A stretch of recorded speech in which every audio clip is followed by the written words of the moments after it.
Kita beralih ke informasi lainnya, Saudara Wali Kota Medan Bobi Nasution menyebut Bupati Serdang Bedagai Dharma Wijaya atau Wiwi masuk dalam bursa pendamping dirinya dalam pemilihan Gubernur Sumatera Utara November nanti.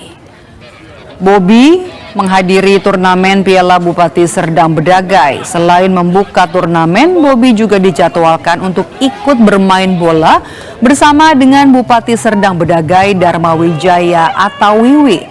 Kehadiran Bobi dalam turnamen ini pun memperlihatkan keakraban keduanya.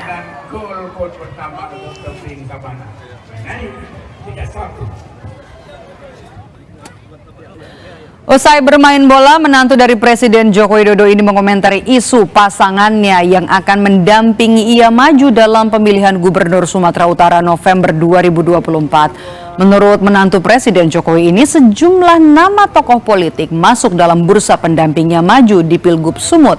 Salah satunya adalah nama Bupati Serdang Bedagai, Dharma Wijaya atau yang akrab disapa Wiwi.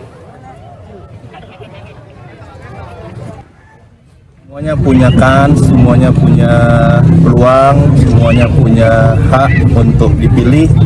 Jadi tentunya untuk pemilihan ini semuanya pasti punya